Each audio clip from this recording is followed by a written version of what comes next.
Assalamualaikum warahmatullahi wabarakatuh. Perkenalkan, nama saya Novita Sari, NPM 057. Di sini saya perwakilan dari kelompok 7 yang beranggotakan ada Bambang Waki, Nabila Rahma, Nuria Bening, Novita Sari, dan Yarika Septiana. Di sini saya akan menjelaskan tentang strategi penanggulangan siswa dalam proses belajar mengajar. Pengertian masalah. Banyak ahli yang mengungkapkan pengertian masalah. Ada yang melihat masalah sebagai ketidaksesuaian antara harapan dengan kenyataan. Ada yang melihatnya sebagai tidak terpenuhinya kebutuhan seseorang, dan pula ada yang mengartikan sebagai sesuatu hal yang tidak mengenakan. Kemudian ada ciri-ciri masalah. Prayeto mengemukakan ciri-ciri masalah ialah yang pertama, ada masalah adalah sesuatu yang tidak disukai adanya.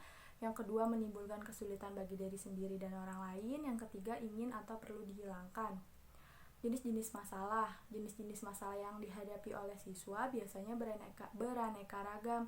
Prayeto merumuskan serangkaian masalah murid sekolah dasar yang diklasifikasikan sebagai berikut.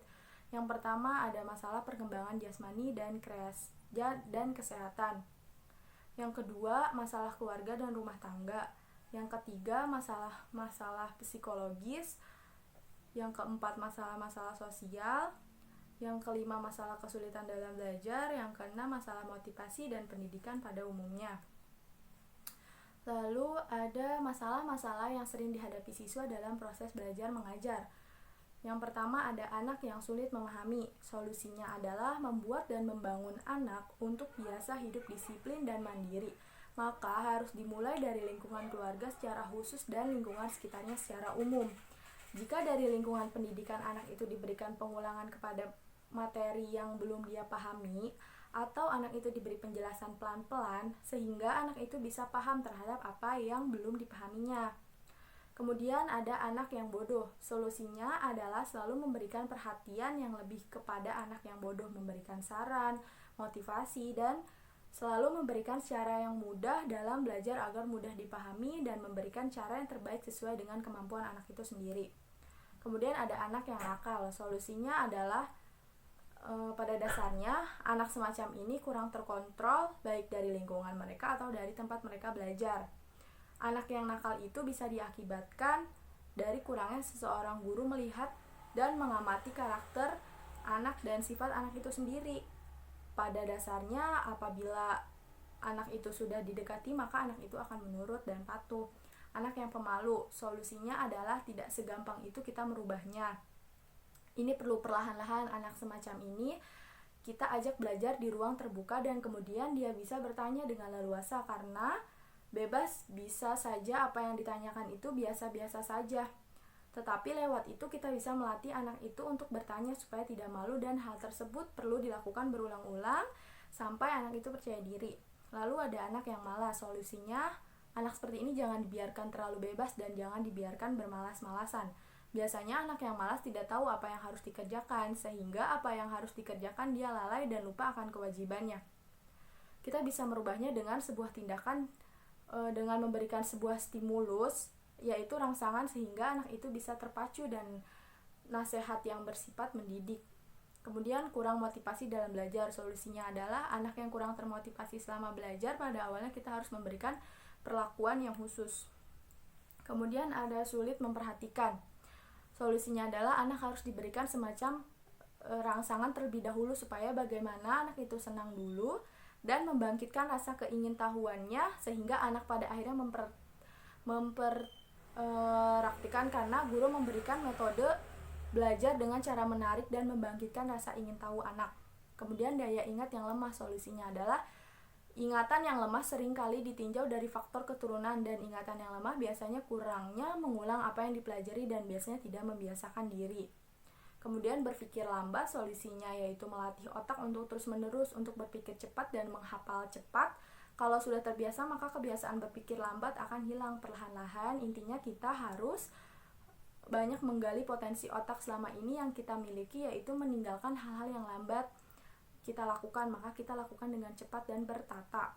Anak yang suka membolos, solusinya salah satu jalan keluarnya adalah bagaimana seorang guru mampu mengkondisikan kelas dengan baik atau mengoordinir siswa supaya siswa itu tertarik di dalam belajar dan tidak membolos. Kemudian ada anak yang minder. Solusinya adalah diberikan perhatian yang khusus atau keterbatasannya.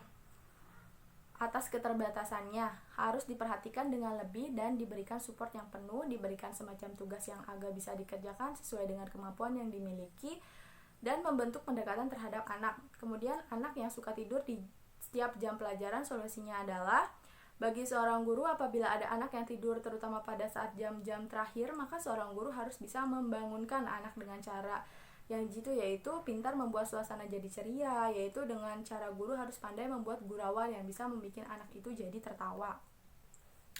Lalu ada masalah gangguan sosial emosional siswa. Ada anak hiperaktif. Anak seperti ini cenderung tidak bisa duduk diam. Ia cenderung bergerak terus-menerus, kadang suka berlarian, suka melompat-lompat, bahkan berteriak-teriak di kelas. Anak ini sulit untuk dikontrol. Ia melakukan aktivitas sesuai dengan kemauannya sendiri. Ia pun suka mengganggu temannya, bahkan gurunya. Yang kedua ada disability child. Anak yang cenderung cepat bosan. Ia seringkali mengalihkan perhatiannya ke berbagai objek lain di kelas. Anak ini mudah dipengaruhi, namun tidak dapat memusatkan perhatian pada kegiatan-kegiatan yang berlangsung di kelas. Yang ketiga, anak yang cenderung pendiam di kelas, pasif atau sangat perasa sehingga mudah tersinggung. Karakteristik anak seperti ini cenderung tidak berani bertanya atau menjawab, serta merasa dirinya tidak mampu. Karena itu, ia cenderung kurang berani bergaul serta suka menyendiri. Yang keempat, anak impulsif. Anak yang cepat bereaksi setiap guru memberi pertanyaan di kelas, namun jawaban yang diberikan seringkali tidak menunjukkan kemampuan berpikir yang logis. Anak seperti ini ingin menunjukkan bahwa ia adalah anak yang pandai, padahal cara anak itu menjawab justru mencerminkan ketidakmampuannya. Kemudian yang kelima, ada siswa yang suka merusak benda-benda yang ada di sekitarnya, atau disebut dengan anak destructive behavior. Sikap agresif yang negatif dalam membentuk, membanting, dan melempar menunjukkan bahwa anak ini adalah anak yang bermasalah atau troublemaker. Anak seperti ini cepat tersinggung. Ia bertemperamen tinggi yang mengarah kepada perilaku agresif. Yang keenam, ada destructive behavior. Adalah anak yang sering mengeluarkan kata-kata kasar dan tidak sopan. Dengan nada mengejek, anak ini cenderung menentang guru. Sumpah serapah berupa kata-kata kasar yang tidak sopan kerap terlontar. Yang ketujuh, ada anak yang selalu bergantung pada orang tuanya atau dependency child. Anak seperti ini sering merasa takut dan tidak mampu untuk berani melakukannya sendiri. Ia sangat bergantung pada orang di sekitarnya. Sikap orang tuanya yang terlalu overprotective atau sangat melindungi membuat anak sangat tergantung. Yang ke-8, ada withdrawal, yaitu anak yang mempunyai sosial ekonomi yang sangat rendah sehingga merasa dirinya bodoh dan enggan mencoba membuat tugas-tugas yang diberikan oleh guru karena dirinya merasa tidak mampu. Yang ke-9 ada learning disability adalah anak-anak yang tidak memiliki kemampuan mental yang setara dengan anak-anak yang sebaya. Anak seperti ini sulit menganalisis, menangkap isi mata pelajaran, dan mengaplikasikan apa yang ia pelajari. Yang ke-10 ada learning disorder adalah anak yang mempunyai cacat bawaan baik kerusakan fisik maupun syaraf. Anak seperti ini cenderung sulit untuk belajar secara normal seperti anak-anak yang sebaya. Anak seperti ini membutuhkan penanganan para ahli yang dilakukan oleh lembaga-lembaga khusus seperti anak yang menderita autis syndrome disorder atau ASD. Yang ke-11 ada anak yang mempunyai potensi intelektual di atas rata-rata, namun prestasi akademiknya di kelas sangat rendah, semangat belajarnya juga sangat rendah. Anak seperti ini sering menyepelekan tugas-tugas yang diberikan dan PR yang terlupakan. Yang ke-12 ada overachiever adalah anak yang mempunyai semangat belajar yang sangat tinggi. Ia merespon dengan cara cepat. Anak seperti ini tidak bisa menerima kegagalan. Ia tidak mudah menerima kritikan dari siapapun termasuk gurunya. Yang 13 ada slow learner adalah anak yang sulit menangkap pelajaran di kelas atau membutuhkan waktu yang lama untuk dapat menjawab dan mengerjakan tugas-tugasnya. Yang ke-14 ada social interception child, anak yang kurang peka dan tidak peduli terhadap lingkungannya. Anak ini kurang tanggap dalam membaca ekspresi dan sulit bergaul dengan teman-teman yang ada di kelas. Kemudian ada mengatasi masalah gangguan sosial emosional siswa. Yang pertama, memberikan penjelasan dan harapan-harapan pada emosi dan perilaku siswa yang diinginkan sejelas mungkin bagi mereka. Yang kedua, menunjukkan dan memberi penjelasan pada siswa terhadap hal-hal yang negatif dan tidak pantas dilakukan oleh siswa. Yang ketiga, memberikan perhatian dan pengakuan kepada siswa atas sifat-sifat dan prestasi yang positif untuk dinyatakan pada siswa setiap hari.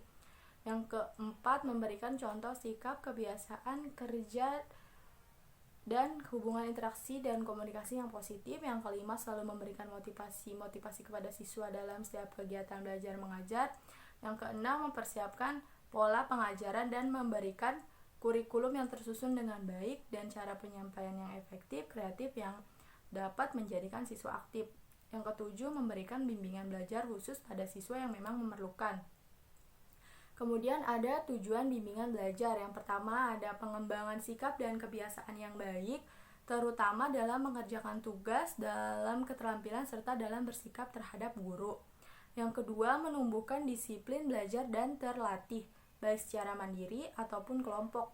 Yang ketiga, mengembangkan pemahaman dan pemanfaatan kondisi fisik, sosial, dan budaya di lingkungan sosial atau sekolah, bisa alam sekitar untuk pengembangan pengetahuan, keterampilan, dan pribadi. Terima kasih, sekian dari saya. Kurang lebihnya mohon maaf. Wassalamualaikum warahmatullahi wabarakatuh.